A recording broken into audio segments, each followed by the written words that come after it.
You're listening to the Rent Roll Radio Show with Sterling Chapman.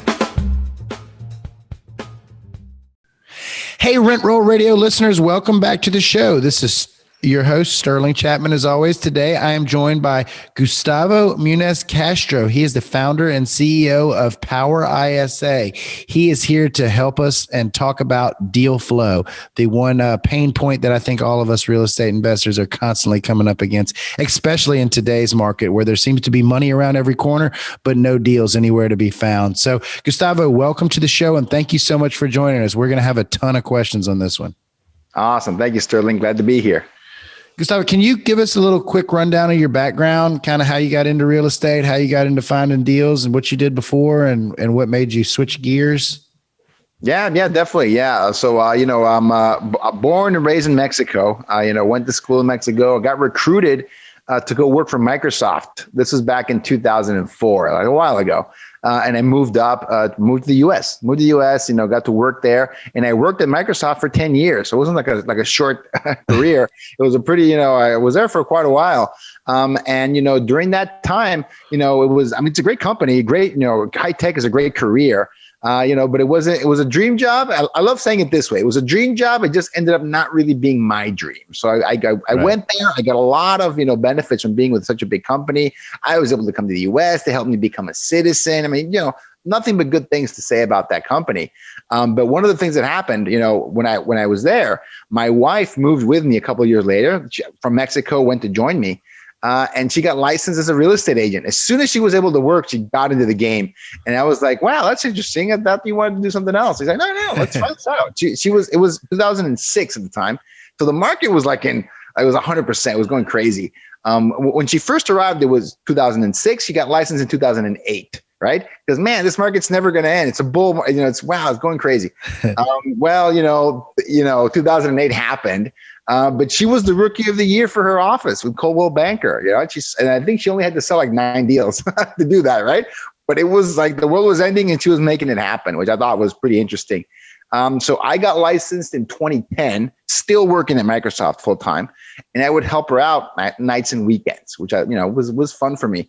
And I ended up being more interested and having more fun in my side gig, which is real estate. And again, this was helping her sell deals, as an investor, getting, single family properties, for myself, and trying to flip game and all these things, Sterling, we all go through at the very beginning. I lost my shirt on my first flip, obviously, right? Because the market was accelerating downwards at that time. So, it was really interesting a process. I got more interested in that than in high tech, than in software. Right. Sure. So in 2013, I said, you know what, I'm either going to try this out and see what happens, or I'm just going to go back to my, worst comes to worst, I go back to Microsoft. That's my worst case scenario. So there is no worst case scenario, right? Because they'll take you even if you're broke, right? You can get a job, if you have the skill set, they'll take you, right? So I said, let's see what happens. I was going to take 6 months, a 6-month sabbatical from Microsoft and help my wife make her first few hires and scale up her real estate team, right? So that 6 months, it was in July 2013. That 6 months has been almost 8 years to the dot, and I haven't looked back since. Awesome. So how's it evolved since then? So you took a 6-month sabbatical to help your wife build up her real estate agency. Yeah. And then today, what does your business look like today, and kind of how? So great question. So I'm missing that last piece, right? So we started with just her and me in that real estate team. We made 2 hires: administrative assistant, transaction coordinator. I had to skill up that team. But along the way, we ended up, as we grew the team to about 10 million in volume, about 30 transactions. Pretty medium sized in the grand scheme of things, but one of the top 10% in that area. I discovered a role called the inside sales agent role, ISA role, right? Which is what we call the telemarketing role for real estate. It's ISA, and they do outbound prospecting and they convert inbound leads. They do all that fun stuff. I discovered it, and I met some team owners that were taking that model to the hilt, right? 5 people doing that role on their team, 10 people doing that role on their team, even more. I was like, okay, this is interesting. I wonder I want to learn more about that. And I took a class and I got a coach and I hired my first ISAs in Seattle. That's my, home market, Seattle. And, an ISA that I trained up within a couple months was setting 22 listing appointments for me in a single month, one person calling full time. And I was like, okay, this is super interesting to me now, right? Sure. This role has a lot of potential. And I put two things together for me. I was originally from Mexico, had my family down there, a lot of connections there, and I was doing real estate in the US. So I said, I bet I can make a team in my home country, Mexico, that can help and do calling for me here in the US. I bet I can make that happen. Because one of the biggest things I dealt with, Sterling, was retaining great ISAs on my team. It was challenging, man. You get the really good telemarketers, the callers, and they want to get licensed. It's natural. It's a normal part of the process. They get really good at what they do. They kind of want to move on. It was an entry-level position. It was an entry-level position. And I said, man, I bet I can make this a role back home in Mexico. And this is going to be the job to have. This is going to be a great career for someone, right? It's not going to be the initial stepping stone to do something better. This is going to be better for them, right? Because of the benefits you can provide, the salary, bonuses, everything. So it did that. I started with 4 people in my team. And immediately, like as soon as I told people in my office I was doing this, 4 agents, 4 different teams gave me $10,000 and said, can you build a team for me? Like immediately, like within the first 30 days. I didn't even have anything built, by the way. Didn't have anything started. I was going to do it. They knew that I could do the role. They knew that I'd hired and trained people for it in the US. And they said, man, if this works in Mexico, I want in. That's what they told me, right? And I again, in real estate, I am used to chasing leads. Chasing the client. Like you really have to hustle to get clients in real estate. You really do. I had never had people coming to me to give me money, Sterling, like ever before in real estate. So I'm like, okay, there's a need here, right? The market needs a service like this. And I started with those 4 people hiring me at the beginning and building my own ISA team. And now we have 126 people full-time working in the company right now. And we service hundreds of clients. I think it was 700 active clients as of this morning. Working for them, calling their leads, prospecting for them across the US and Canada. So it's pretty crazy. Awesome. So how does that translate for real estate investors? Yeah, great question. So real estate investors have a similar version of this problem. They have, so investors are interesting for a couple of different reasons. Number one, they're different than real estate agents in the sense that they have to pay a lot more for their leads, right? They buy lists. They're list builders. A lot of investors, that's how they kind of generate deals. They buy these lists and they market to these lists, whether that's direct mail, whether that's phone calls, emails, pay-per-click, whatever it is. They market to these lists. That's how a lot of investors kind of kick it off. So real estate agents are similar, but they kind of want to. Those lists are like the general population. They want to talk to anyone and everyone, right? That's interested in real estate, which is like essentially the phone book, right? Sure. Investors tend to be more targeted. They build a list and they market to that. ISA, my role, my company, is just another way to market to those lists by doing phone calls and text messages to them, right? And it's a follow-up game. It's a outreach game. Whoever can do the outreach more effectively, more efficiently, and convert that deal is going to win. And that's how we help investors. We help build their prospecting side of their business, whether it's cold outreach to a list or they're following up with inbound leads. Some investors, once they scale their business, they're paying for traffic. They're buying ads on Facebook, on Google. They're generating some of these motivated seller leads, and they need help converting those too. Those are still hard to convert. Even though they're coming to you, there's still a challenge to convert them. It's a follow-up game to convert those. And so ads work primarily, they work really well for single family investors. And I'd say small multifamily is probably where that internet lead generation game is the most effective. If you're an investor that's more focused on, a larger commercial properties, larger multifamily, mobile home parks, strip malls, more the warehouses, more of the commercial side, then outbound prospecting is what we do. It can help that segment of the market, right? And that's just working the lists of people that have bought and sold properties, owner lists of commercial properties, and just having a really quick conversation with them. Hey, this is Gus with, Keller Williams commercial team. Just wanted to see if you're interested in buying something I have available, right? I've got something on the market. It's going to hit the market within a few weeks. I want to know if you're interested in that. No, they're not. Probably not. Great. How about yourself? Do you have any properties that you'd like to diversify, sell, interchange for something different, right? So we're starting conversations with these owners. And we're trying to find the owners. They're not easy to find sometimes, right? The mom and pops might be easier. The more they get behind the LLCs and these different structure or gatekeepers can be a little bit more of a challenge. But that's essentially what we're doing for the investors. We're qualifying and converting some of those inbound leads, and we're doing outbound prospecting on some of those lists. Awesome. So what does your price look like for this? Because I think every investor knows that their main pain point is typically lead generation. And there's a lot of great programs out there. And I think the only thing holding most people back is the price on a lot of them. The problem with the price on a lot of them is that you don't know how effective they are, because like if you got one deal, that made you 20 grand in a 2-month period where you're paying $10,000 a month for a program, well, it's paid for itself.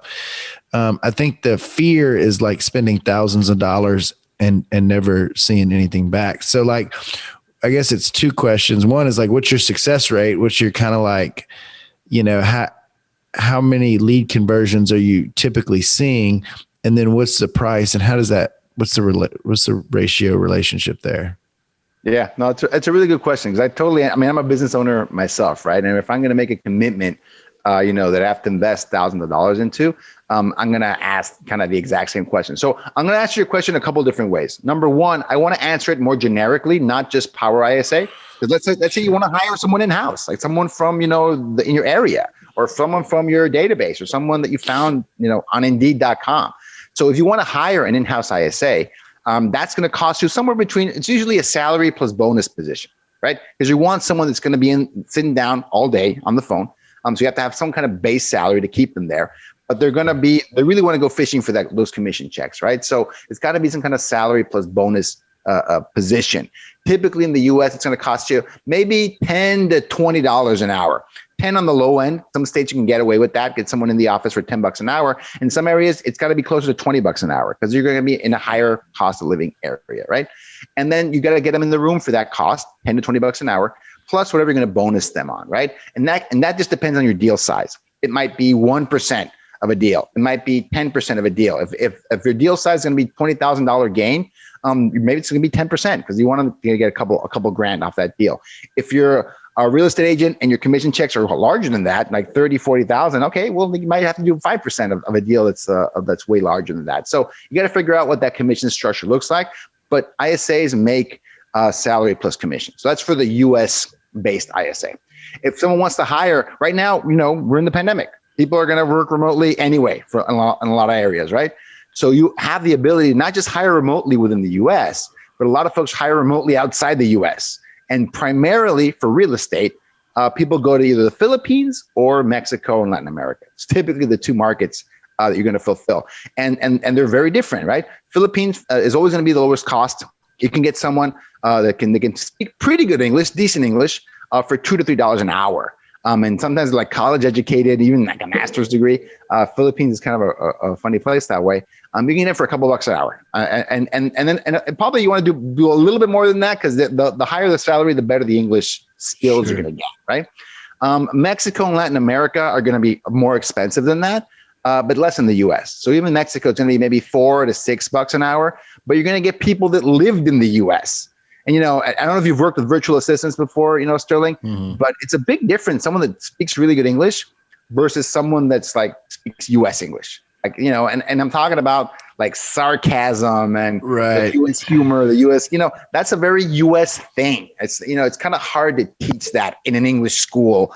You have to really be immersed in the culture to kind of get that kind of stuff. And that's what you get by hiring folks that have lived or just closer to the US in general. That's the biggest difference I see between Philippines and Mexico, is that the immersion in the US culture and picking up specifically on things like sarcasm. Like, it can be hard for folks that aren't native English speakers to understand. I'll give you an example. I've had ISAs in the Philippines work for me, and one of them told me, "Hey, Gus, I've got $1 million listing appointment ready to go. Here's the information." And then I listened to the call, and the person, and like, "Hey, would you like to sell your home?" And the person said, "Yeah, I would sell it for $1 million." But I'm going, that's a little bit different than $1 million listing appointment. But again, they were doing exactly what I told them to do, right? Sure. They got the answer that they thought was good. But if someone is like hearing that and they're hearing the tonality, like this, and again, just, that makes no sense, right? With what we're trying to achieve here, the price point, the market, the answer doesn't make any sense, right? You can run into some of those situations, but yeah, Mexico and Latin America, which is where I source my ISAs, is going to be a higher cost because it's just it's a higher skilled market. That's the cost of labor, right? That's a cost of goods. If you want to then hire a company like mine, we're an agency, right? We hire, train, and get these folks, and then we in turn allow them to be embedded with our clients. If you want to hire an agency, that's going to have an additional cost. And it's going to be anywhere from $10 to $12 an hour, all in. Is going to be what you're going to do if you want an ISA company to hire, train, and manage the ISA for you. Essentially, if you want to outsource that activity to another company, is it going to be pricier? Yes, it is, right? Than doing it all on your own. And it just depends where you are in your company. Do you need to outsource that activity at the beginning? You need to outsource it because you just don't want to deal with it? Or are you ready to bring someone in-house, train them, educate them on how to do that role within your company? Because guess what? The ISA role might be different for you, Sterling, than it is for me, right? Because I am spending big bucks on Facebook and Google, right? To generate, single family seller leads. But you might be doing, $10 million multifamily warehouses and mobile home parks, maybe, right? So okay, well, you need an outbound shark and I need an inbound customer service nice guy. They're coming into me. So we need different kind of people. But that's the role. That's essentially the role. So I don't know if I answered that question for you. You asked a really good question. What's the return on investment or the conversion rate? It's going to be way different for the guy running Google and Facebook ads, ridiculous, versus the guy that's doing cold calling, right? So I'm always really careful when I answer that question because it depends, right? It depends a big time. If we're cold calling the neighborhoods, a 1% conversion rate not even to deal, qualified lead. If we're cold calling a neighborhood, 1% conversion to qualified lead is pretty typical. If you're spending money on some of these ads and these leads are going to cost you $50, $60, $80 a lead, then you're looking for 10 times that, right? I need a 10% conversion rate to make this even make sense for me because I need to have my, I'm spending $50 a lead, but I'm willing to spend, $500 to $1,000 to acquire a deal. That makes sense. $1,000 to get a deal, I would do that. Even retail real estate, I'd spend that every day of the week. $1,000 to acquire a deal. Have someone sign on the dotted line. For listing, I could do $5,000. I spend 5 times more than that on closing costs every deal. Yeah, exactly, right. So I mean that's the kind of numbers kind of need to keep track of, and those are the two ends of the spectrum: the online lead generation versus the true cold call, like blanket calling the neighborhoods, right? A good sweet spot can be if you're building a list and it's a good list. And what I mean by good list is, number one, it's got the right indicators, something like there's high equity, certain area, certain zip code, certain age of the owner, et cetera. And you've done the work to make sure that phone number is dialable and that it's accurate. Again, whole skip tracing, process. We don't do that. I'm not going to hear and tell you I'm an expert in that. I'm not. I can tell you the people that spend money on their lists get excellent connection rates and they get deals going. I think we had one investor. So this is a crazy story. This guy's in Austin, one of the hottest markets in the country. It started in December, right? It just started 6-7 months ago. And he got a couple of deals this first month, working with an ISA from us, and he wholesaled them. Maybe made 15, 20 grand total from those 2 deals. I went to visit him in Austin. This was about a month ago. And his last deal, he's going to tear it down. And I think it was a 2-bedroom, 1-bath home, tear down, and he's going to put in a duplex. So he acquired that deal for $300,000 cash, and he's going to do a 9-month build out and cash out at 1.3 million, right? So that's like, and you can do that in a crazy market like Austin. Like that's doable, right? That's amazing. I think he's gonna all in all, he's gonna net I think 200,000 from that deal, right? That's like in 6 months to do that because he reinvested like an MF, right? Like just making sure he was growing that list, spending money, generating bigger. He started wholesaling these deals. He didn't have any cash. Started wholesaling these deals in December, and 6 months down the line, he's doing new construction. Because like you said, Sterling, money is out there, right? Money is out there. The thing that people need is deal flow. Absolutely. So have you done any investing of your own, or are you focusing? Yeah. I'm not like a super, sophisticated investor. My experience, my kind of sweet spot for a while in Seattle was finding larger homes in Seattle and converting them to duplexes. That was my thing. It's a very high price market, Seattle. So it's difficult to find cash flowing properties, even more so now. Sure. But even when I was doing it, early in my career, that was how you could make it make sense. You could find a property that you could rezone. You switch it up, get permits to make it a duplex, and rent out the basement. That was my, that was kind of my thing. And I brought a lot of people. I educated a lot of people on that. Let me tell you this funny thing. High tech engineers, they don't want to do that. They just want to buy they want to buy the duplex, and they'll take that, right? Because that's it's gonna make it the property. They're gonna lose a little bit less every month in the property. They don't want to go through the work of that. But as an investor, I thought that was a lot of fun. And I kind of stumbled into that because I did it the wrong way the first time. I'm like, we can actually do this the right way. Okay, that's good to know. So I never moved past single family and duplexes, you want to call them that, at the beginning for me. And that's where I kind of stayed. And I've been cashing out properties recently. But yeah, that's my level of expertise in the whole investor game. Awesome. Well, real quick, I want to head over to our radio round to help our listeners get to know a little bit more about you. So just 3 quick questions. The first question is, what's your favorite book? Okay, so this happens actually for real estate, like pure real estate. It's MREA, Millionaire Real Estate Agent. I think it's just a groundbreaking, like amazing. That's he wrote. It's Gary Keller's book. Gary Keller, yeah. It's the red book, the one he I read the blue one, the $1 Million Real Estate Investor. There we go. That one's also really good. That one's also a pretty good book. But I mean, my favorite. I still go to it now. I don't even run a team anymore. I still go to that book.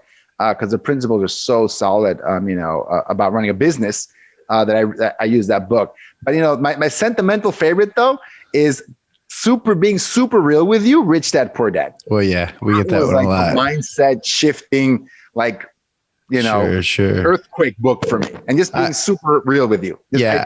People hate that book. I mean, whatever. But I don't know anybody who hates it. I would say nine out of 10 guests say that book. I have to tell people to pick another one most times. So that's just being real. What's your favorite quote? What you focus on expands. That's I'm really high on that right now. That's my current favorite quote. I'll just say it that way.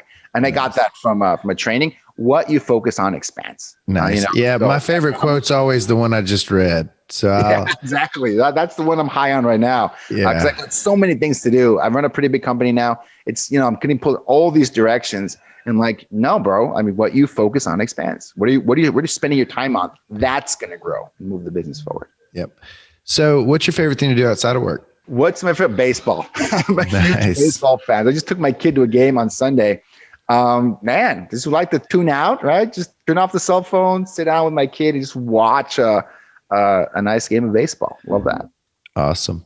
And how can our listeners get in touch with you, find out more about you, buy some of your leads, pay into your program? PowerISA.com. That's the best way to kind of reach out and start the conversation with us. I'm also, bigger around Facebook. You can look for me, PowerISA, search for PowerISA on Facebook. We have a free Facebook group, post and join.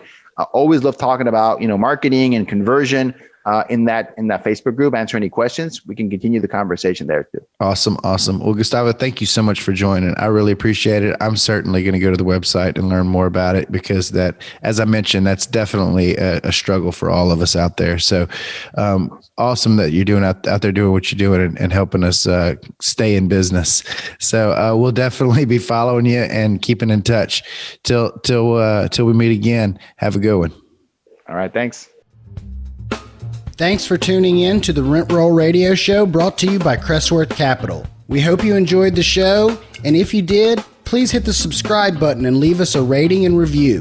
You can also visit us at crestworthcapital.com or rentrollradio.com, or follow us on Facebook at Rent Roll Radio or at Crestworth Capital. If you would like to reach us, feel free to shoot us an email at info@rentrollradio.com or sterling@crestworthcapital.com. We hope you come back next week to join us on some more of our journey. Until then, happy investing.